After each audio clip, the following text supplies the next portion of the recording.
रहस्य स्टैंडर्ड 7 का 7 चैप्टर है रहस्य।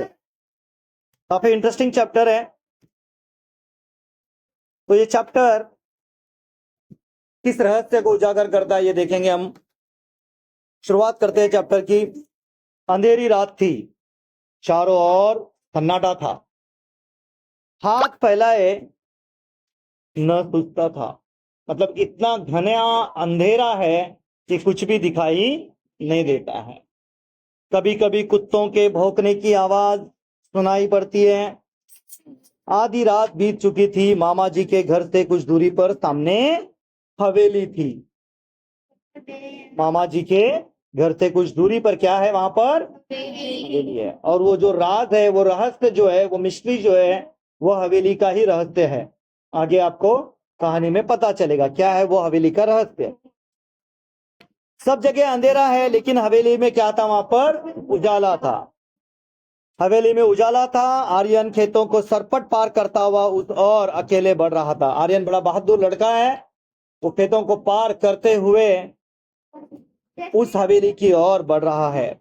अकेला ही है। और उस हवेली में आधे रात के बाद कल भी ऐसा ही उजाला देखा था उसने। कल भी ये उजाला उसने देखा था। मामा जी ने पहले ही आर्यन से कहा था उधर हवेली की ओर जाने की जरूरत नहीं है। वह हवेली भूतों का डेरा है। किसका डेरा है? तो मामा जी ने पहले ही बोला था कि वहां पे भूत रहते, उधर जाने का नहीं। ओके। आर्यन मन ही मन मुस्कुराने लगा। वह जानता था कि भूत वूत कुछ नहीं होते। यह कपोल कल्पना है, क्योंकि कक्षा में विज्ञान के शिक्षक ने जो है बताया था, वैज्ञानिक दृष्टिकोण अच्छी तरह से समझाया था। भूत वूत कुछ नहीं होता। विज्ञान के शिक्षक ने यह बात बताई थी। वैज्ञानिक दृष्टिकोण, साइंटिफिक नजरिया जो है हमें रखना चाहिए, ये बात समझाई थी। रहस्य का पता लगाने के लिए उसने मन में ठान लिया कि ये क्या राज है, मैं पता लगा के रहूंगा, ऐसा उसने ठान लिया। मामा जी ने कहा था इस हवेली में पिछले 10-15 सालों से कोई नहीं रहता। कितने साल हो गए? कोई नहीं रहता यहाँ पे 10-15 साल से। पहले उसमें एक जमींदार का परिवार रहता था। एक जमींदार था गांव का, उसका परिवार वहां पे रहता था। अब जमींदार का परिवार खत्म हो गया है। उस तरफ कोई आता जाता नहीं। एक बार घिसू उधर गया था। कोई गांव का आदमी है घिसू, वो वहां पे गया था। बेचारे का बुरा हाल था। 3 महीने तक खाट पकड़े रहा। उन्हें गया तो बहुत बीमार पड़ गया वो। तो लोगों की क्या यहाँ पे हो गई कि ये इसको भूत पकड़ लिया होगा, इसलिए वो 3 महीने तक बीमार रहा। आर्यन करवटे बदलता रहा। आधी रात को उठकर छत से उसने हवेली को फिर से देखा। वहां रोशनी थी। आधे रात को पहले दिन जब आया है, तब रात में उसने आधी रात को उठकर देखा, वहां पर रोशनी थी। क्योंकि इसको तो मालूम है कि भूत भूत तो कुछ होता नहीं है। गर्मी की छुट्टियां बिताने के लिए वो मामा जी के घर आया था। आर्यन क्यों आया है? यह एक समृद्ध गांव है। मामा जी के पास एक विदेशी डिजिटल कैमरा भी है। कैमरा है मामा जी के पास, वो भी डिजिटल, फॉरेन से लाया हुआ विदेशी कैमरा। यह बात आर्यन को मालूम थी। मामा जी की एक लड़की भी थी, उसका नाम था कनिष्का। सवाल आएगा, मामा जी की लड़की का नाम क्या? कनिष्का। आर्यन ने कनिष्का से कुछ सलाह मशवरा किया। दोनों बहादुर थे।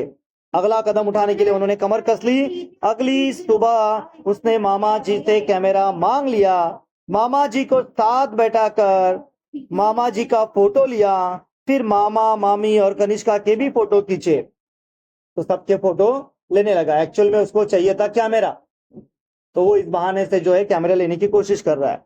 कनिष्का ने मामा मामी के साथ आर्यन के भी फोटो खींचे। मामा मामी जी बहुत खुश थे। मामा जी ने कैमरे की तारीफ के पुल बांधते हुए कहा, रात में मामूली रोशनी में बिना फ्लैश गन के भी यह तस्वीर खींच लेता है। रात में अगर ज्यादा रोशनी नहीं है, तब भी मामूली सी रोशनी में भी ये बिना फ्लैश गन के, कैमरा चलाने के बाद फ्लैश ऐसा आता है ना, वो फ्लैश भी नहीं आता और अच्छी खासी तस्वीर ये कैमरा ले लेता है। इसकी एक खासियत है, कमाल का लेंस लगा है इसमें, ऐसा मामा जी ने कैमरे के बारे में तारीफ की थी। आर्यन ने कैमरा अपने पास रख लिया था। कैमरा पाकर आर्यन और कनिष्का बहुत प्रसन्न थे। वे दोनों रात होने का इंतजार करने लगे। रहस्य का पता लगाने का यह अच्छा अवसर था। अब उन्हें तो अच्छा खासा मौका मिल गया था, कैमरा भी है साथ में। अंधेरा होते ही दोनों घर से निकल पड़े। हवेली सामने थी। अंदर से हंसी और कहकाओं की आवाजें आने लगी थी, सुनाई पड़ रही थी। अंदर लोग हंस रहे, कर रहे, है ना, ये आवाजें आने लगी हवेली के अंदर से। आर्यन और कनिष्का ने पहले चारों ओर ध्यान से देखा, कहीं कोई खतरा तो नहीं है। वे दबे पांव हवेली में चले गए। बीचों बीच एक बड़ा कमरा था हवेली के बीच में। उसका दरवाजा अंदर से बंद था। खिड़कियां नीचे से बंद थी लेकिन ऊपर से खुली थी।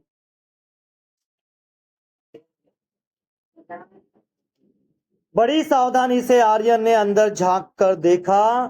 हट्टे कट्टे मोटे तगड़े बड़ी बड़ी मूंछों वाले कई लोग पगड़ी बांधे बैठे थे। तो अंदर क्या है? मोटे मोटे तगड़े तगड़े लोग हैं, मूंछों वाले बड़े बड़े, ये डाकू लोग हैं।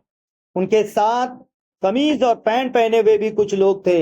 उनकी आंखों से आग बरस रही थी, आंखें लाल लाल थी। सबके चेहरे बड़े डरावने थे। उस समय वे खाने में मस्त थे। कोई हड्डी चबा रहा था तो कोई रोटियां तोड़ रहा था। तोड़कर रोटियां तोड़ तोड़ कर मुंह में डाल रहा था। आर्यन ने उन्हें ध्यान से देखा। उनके गले में कारतूसों की पेटी लटकी थी। कारतूस जो गन में डालकर जो है गोली मारते हैं वो। बंदूकें और तलवारें भी रखी थी। कुछ लोग लुढ़के पड़े थे, मतलब कुछ लोगों को नींद लग गई थी। आर्यन ने इशारा किया। कनिष्का ने बड़ी सावधानी से कैमरा निकाला। गैस बत्तियों की रोशनी इतनी तेज थी कि बड़ी आसानी से फोटो लिया जा सकता था। ये तो मामूली रोशनी में भी अच्छी फोटो लेता है, लेकिन वहां पे जो है कुछ गैस बत्तियां जल रही थी तो वो और अच्छी खासी जो है फोटो ले सकता था। बस उसने फटाफट कई फोटो खींचे। वे घर की ओर चल पड़े। अगले दिन सवेरे सवेरे आर्यन ने साइकिल उठाई और नारायणपुर की ओर चल पड़ा। कहाँ गया वो? नारायणपुर। क्यों? वहां पे फोटोग्राफर की एक दुकान थी इसके लिए। सभी फोटो तैयार कराकर शाम तक वो लौट आया, क्योंकि उस जमाने में फोटो ऐसे जो है रील आती थी, रील धुलवाना पड़ती थी। कनिष्का ने पिताजी से कहा, आप कहते हैं भूतों के पैर उल्टे होते हैं, उनकी छाया नहीं होती है। लोग कहते हैं ना भूत के पैर उल्टे होते हैं, उसकी छाव नहीं पड़ती वगैरह, है ना। लेकिन कनिष्का फोटो बताकर कह रही है उनके फोटो नहीं ले सकते, लेकिन कल रात हम भूतों के डेरे पर गए थे। वो बोल रही है कि हम तो कल रात भूतों के डेरे पर गए थे, वहां कुछ फोटो लिए हैं, जरा देखिए तो। उन्होंने फोटो पिताजी को दे दिए। वे परेशान हो उठे। उन्हें ऐसा खतरनाक काम पसंद न था। बच्चे अकेले अकेले जाके ये ऐसा खतरनाक काम करे, उनको बिल्कुल पसंद नहीं आया। कुछ हो जाता तो। फोटो देखकर उनकी आंखें खुली की खुली रही। बोले, तो क्या भूत इंसानों जैसे होते हैं? इंसानों जैसे नहीं, इंसान ही भूत हैं। देखिए ना, इनके पैर सीधे हैं, उनकी छाया भी है, उनका फोटो भी आ गया है। असल में भूत भूत की अफवाह है। कोई हवेली की तरफ न जाए, उनका रहस्य न खुले, इसलिए उन्होंने भूत होने की अफवाह फैलाई थी। यदि लोगों का आना जाना रहता तो ये लोग वहां अपना क्रियाकलाप कैसे करते थे? फिर कुछ रुक कर बोला, आप मेरे साथ थाने चलिए, मुझे इस मामले में बहुत गड़बड़ी लगती है। आर्यन ने ऐसा कहा।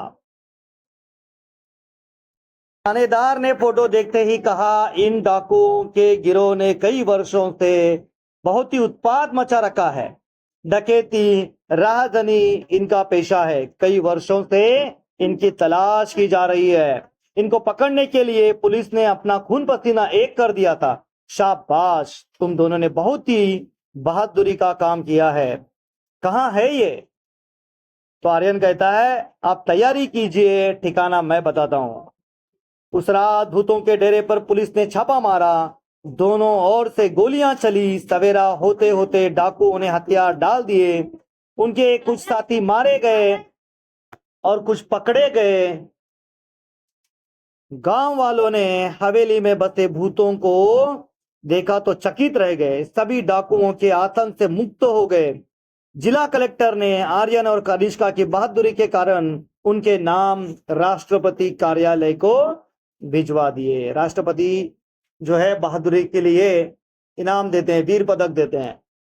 आने वाले गणतंत्र दिवस पर महामहिम राष्ट्रपति के हाथों उनको वीरता पुरस्कार से सम्मानित किया जाने वाला है। तो आप भी कोई बहादुरी का काम करते हैं तो आपको भी जो है राष्ट्रपति अवार्ड मिल सकता है। अगर आपकी सिफारिश की जाए वहां पर तो जरूर आपको भी वीर पदक मिल सकता है।